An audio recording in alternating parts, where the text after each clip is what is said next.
Good night, teacher. My name is Ashley Camino, and today I'm going to talk about one of the two photos that you uploaded to Facebook.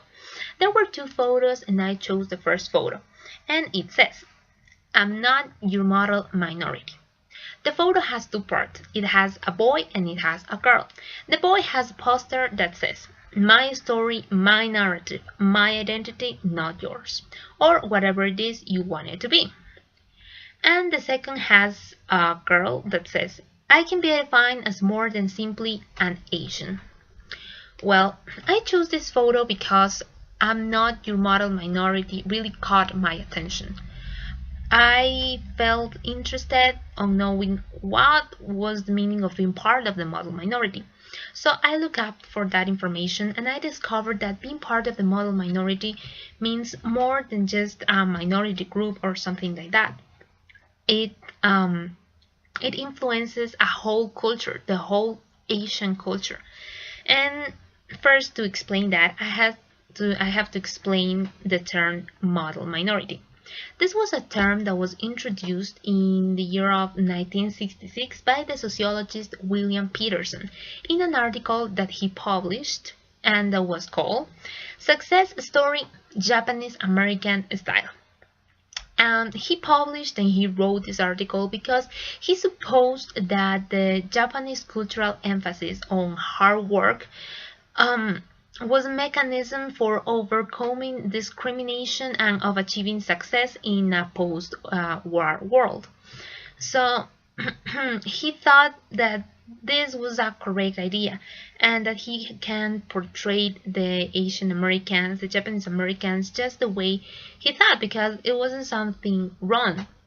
What it means to be part of the model minority is that you belong to an stereotype that being Asian means that you are brilliant, that you are smart, that you are capable of doing everything that you want to because you can achieve whatever you want to. You have a great mind, you are very intelligent, you are a kung fu master, you can do whatever you want to. But this is the stereotype that the Japanese Americans don't want to have. They want to be treated as normal people. They want to be appreciated and loved because of who they are and not because of who they supposed to be. And that's the important point of this. By the image that I saw, I realized that the people really want to talk about this. They want to talk about how they feel. They want to express their emotions towards this idea of being part of a model minority. This is not great. This doesn't feel okay. We are not happy. I'm not happy of being part of the model minority because I feel discriminated. And yeah, most of the people should say, but why? If I call you intelligent, if I call you smart, if I think that you are very cool and everything. But that's not the point. The point is that we are discriminating not just the culture, we are discriminating each person because each one of them feel like if they are losing part of their humanity, part of their individual life, they think that they deserve respect, and I agree with that. All of the people, no matter what's their religion or what is the race they have or the beliefs that they have, they deserve respect. And we have to have an open mind in order to understand all of these ideas because it is not fair to treat minority groups like if they are just a kind of stereotype. Because yeah, maybe the person who defined this term of model minority thought that it was not that bad. I mean, I'm calling you intelligent, there's nothing wrong with that, but there's something called respect. And the Japanese Americans actually nowadays they don't like to be called that way. It's like it says the image, my narrative, my identity, my story. It's mine, it's not yours. You don't have to tell me who I'm supposed to be.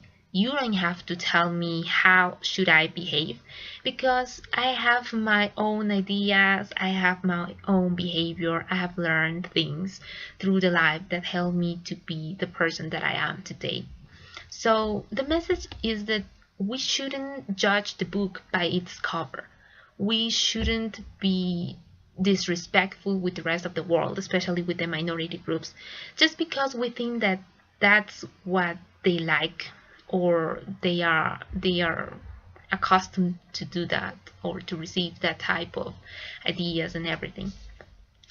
And that's what I think about that image, and that's what I chose that image, because I think that the message should be transmitted to all the people. I think that everybody should understand how important it is to respect each other, how important it is to have an open mind toward all of these ideas and everything. I think that we are better than just um, people who stereotype others because of their race or because of what they achieve. We shouldn't invite everything that the other person has, because all of us, we are capable of achieving everything. We are capable of doing everything. And I think that's the message that this image wanted to communicate. Thank you for your attention.